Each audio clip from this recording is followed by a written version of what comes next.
Good morning. It's Thursday, June 4th, 2020, and welcome to the Sociality Squared Director's Cut Facebook Live. I appreciate you joining and watching, whether it's live with me here or if you're watching the recorded version. We're in week 11 of lockdown here in New York City, as we're still in the middle of a pandemic. And as I start every broadcast, my heart is with your heart. My heart is especially with the Black community right now, who has Minneapolis Council Vice President Andrea Jenkins, who said at a press conference on the death of George Floyd, "We feel as if there is a knee on all of our collective necks, a knee that says Black life does not matter. Black lives do matter." Today, I'm here in humility and to offer some resources. I've started doing the work to understand my own whiteness, but I still have such a long ways to go. And through the grace of my friends, I've been encouraged to do so. I remember talking to one friend about racism. This was a few years ago. Actually, time is a blur. I don't know when he told me this, but we were talking about racism, and he encouraged me to explore my own whiteness as part of my identity. And that was the first time I'd ever really been challenged to think about my own whiteness in that specific way. So for those of you who are watching, I encourage you to explore that question too about your own identity. And on this broadcast over the past weeks, we've spoken about empathy, listening, imagination, and the power of questions.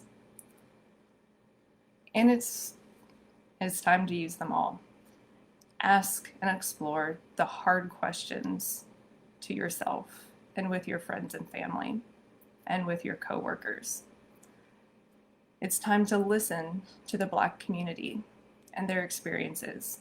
Imagine walking in their shoes.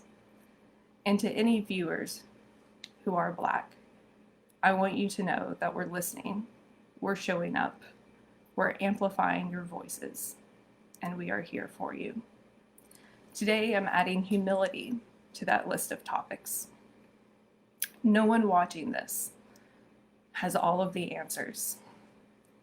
It'd be much easier if we did. It would be much more comforting with that type of certainty, but we don't have all the answers. And as much as I think I've done the needed work, that we've done the needed work, there is so much more that needs to be done today, tomorrow, in the months ahead, and in the years ahead. Change does not happen overnight. So we must be vigilant. This week, I'm listening, learning, and raising my voice with humility and grace.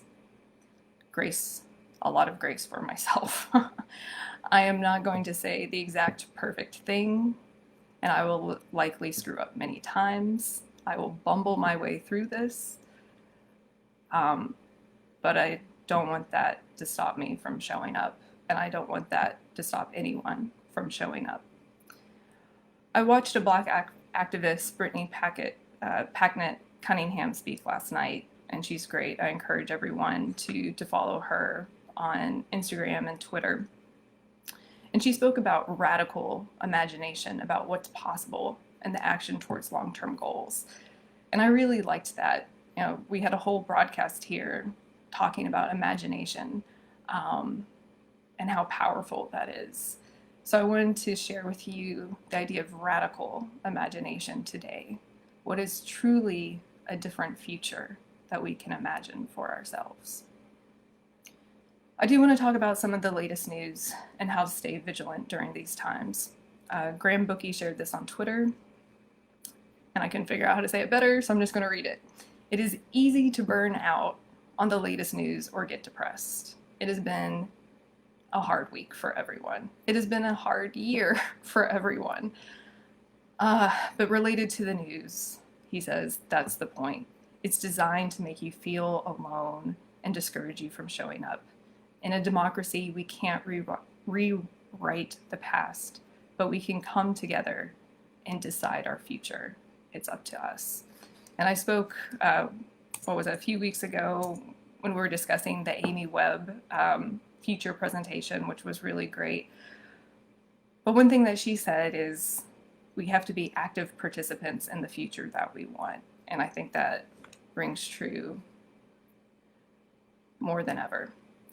So I do want to talk about some news. A lot has happened on a lot of fronts, which is a massive understatement. So first, Blackout Tuesday. A lot of people have been asking me about this. And we've been helping our clients navigate what to do this week, how to show up, and whatnot. So the hashtag originated from the show must be paused, from the music industry wanting to take a pause to reflect on how they can better serve their artists and creators and community. It spread both with good intentions and bad ones. And I can't state this enough that there are bad actors among all of the good intentions.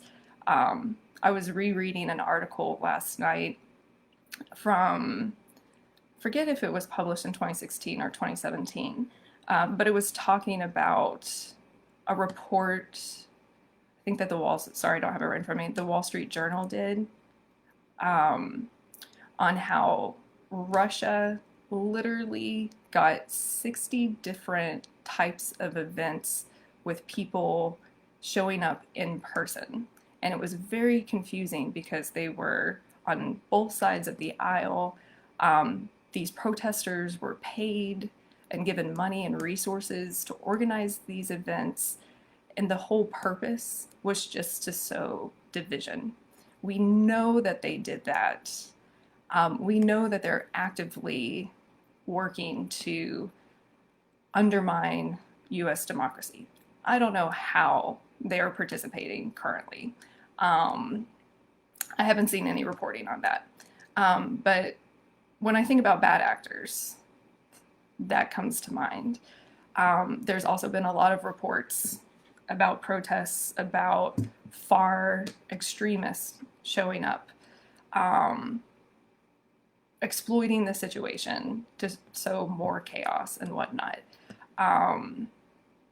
So there are so many good intentions with putting black squares up and with protesting, but we have to be aware that there are bad actors, and we have to be vigilant to making sure we know who are organizing protests, where these hashtags originate from, and how to use them properly, and be aware of what bad intentions might be lurking, for lack of a better word, and to be as vigilant as possible to move forward adding value and not supporting someone that is sowing discourse or sowing, chaos. So the square was one of these instances on that happened where a lot of people with good intentions started using the hashtag Black Lives Matter with the squares. And then what does that do? Anyone trying to find, or people publishing important information about the Black Lives Matter movement is now, it can't be found because all of the feeds are, covered up with black squares. So I think most people reverted once the news was shared to just use the hashtag Blackout Tuesday. But that's one example of, of just having to be super diligent about understanding what you're posting, how you're posting it, why you're posting it, and who is behind it, and find the original people who started it and what their intention is, making sure that you know who it is. There were a lot of fake accounts that popped up around the show must be paused with like 2 Ds at the end, and I know Instagram took down a couple of fake accounts. So it is and I don't know who, actually the article did say it was far right people behind some of these things. I think it was this one. So anyway, we just have to be diligent. Another hashtag that you may have seen is Amplify Melanated Voices.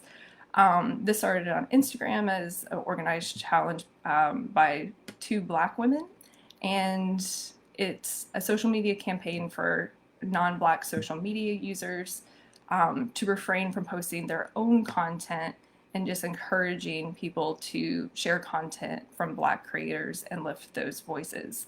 So if you see that, that's a positive one in terms of the intent and how to properly use it if you want to participate in it. In other news, Facebook's short stint of good press did not last very long. This study actually came out 2 weeks ago, I think, but there was a Facebook study on how the platform sows divisiveness.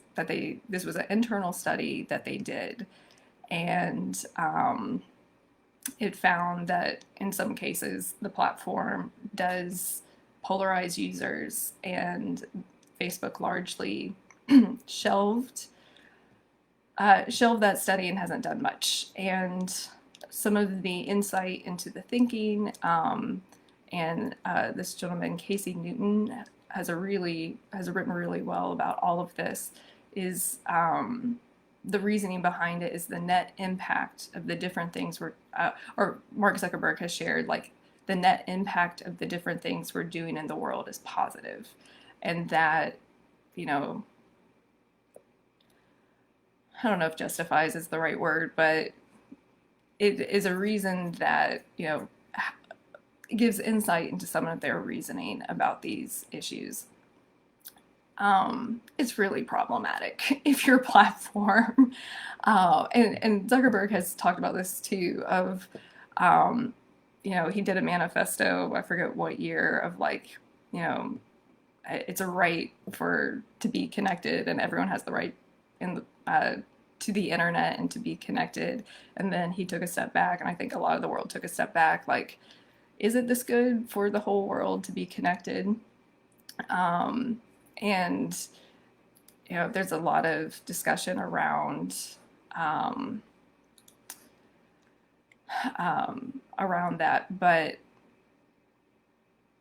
and even he's said before about his concern with sensationalism and polarization, but largely they haven't addressed it. So that's, add that to the bucket list of things we need to fix. And another really big thing that Facebook is under fire for, excuse me, my voice is a little hoarse, is how to handle some of Trump's content. So Trump has posted content that incites violence, and all of the platforms are handling it different. So you have Twitter left it up but hid it and said that was inappropriate. If you want to see the original content, you can click through and it's still there, but had a warning sign and said that it's in the worthy of public to know that this exists. Facebook's stance is, how they say it, is that they lean into the freedom of speech. Politicians that are up for election or re-election can basically say whatever they want unchecked, and that it will be up to the voting public to decide for themselves. And a lot of employees at Facebook are not happy with this stance. They had a virtual walkout this week, and Mark Zuckerberg has just doubled down on this stance. And Snapchat entered the conversation the other day, announcing that, and I've heard this shared incorrectly, they did not disable or suspend Trump's account. What they're doing is they're stopping to promote Trump's account in the Discover section. And I think this is really interesting. And Casey Newton wrote on this in a way that I really appreciated. Because a lot of this just comes down to a conversation about the freedom of speech. And Casey Newton points out, I guess, another gentleman, Aza Raskin, kind of coined the phrase, what is the difference between freedom of speech and freedom of reach? Usually it's been very kind of binary, like take it up or leave it up or take it down, like do one or the other. So then if you are leaving content up or taking it down, it's always about the question of freedom of speech, whether you have access to the platform or not. And freedom of reach poses a different set of questions for platform policy teams and executives to think about. I'm just going to read what he wrote because it's so great. His company, or you can get his newsletters at Get Review. I'll put that link down here. He writes really, really well on these subjects. But what he says is, freedom of reach poses a different set of questions. It asks in what ways a product can be exploited, wittingly or unwittingly, to recruit new followers for a person or an ideology, and whether the company feels comfortable with granting an account those privileges. So what Facebook group you're encouraged to join is a freedom of reach question. Which YouTube videos get recommended is a freedom of reach question. Which Twitter account you're told to follow is a freedom of reach question. And who shows up in Snapchat Discover as suggested to follow is a freedom of reach question. And he had something else really good that I also wanted to share in here.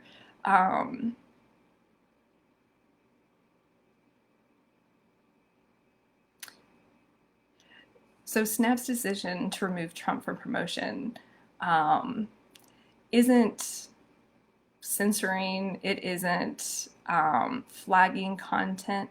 It's just saying, we're not going to promote you, and it's up to you to get your own followers. They did not, how did he say that? Instead of the company, it said, you'll have to go look for them on your own time. So that Snap neatly sidestepped questions of censorship by not censoring the president at all. Instead, the company has said that if you want to see the president's snaps, you'll have to go look for them on your own time. Trump's campaign was not happy about that, posted a response, but I think it is something important that we're all going to have to grapple with. And one of the things that would just add to the list of heartbreaking things that this study on the divisiveness showed is that a lot of the growth and recruitment for far-right groups came from Facebook's group suggestion tool. So it is a really big problem.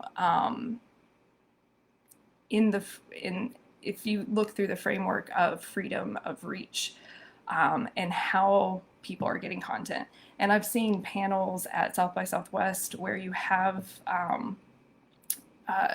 the policy people, attorneys, and policy team discussing their anti-ISIS recruitment, and how sensationalism works is the crazier, the more clickbaity, the more someone's going to click, and then you click and then they show you something crazier, and before you know it, you're down a rabbit hole that you didn't maybe intend to go down to begin with.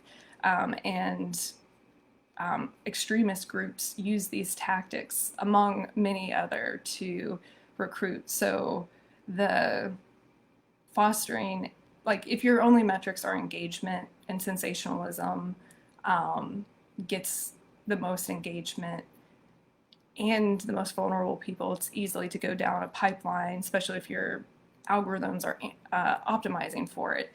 It's problematic. And one thing I said, actually, to Mark Zuckerberg's post that he published earlier this week, my personal stance on this is that it shouldn't be up to one company to decide these outcomes. I mean, basically, we've seen Mark Zuckerberg and Facebook defining what freedom of speech is on their platform, but it's so much bigger than they are. So, I mean, you're having one company, being able to decide content that 2.6 billion people worldwide consume on a monthly basis. And we know that content that we see informs our thoughts, and those inform our behavior. We know this because we spend a lot of money on advertising to get people to buy things. They see content, and they're moved to action. And Facebook alone should not be deciding these. They're doing a lot in terms of third-party fact-checking programs and whatnot, but and as we're in an election year, and more of these things are going to be tested, and the line's going to be pushed further to see how far the envelope can be pushed.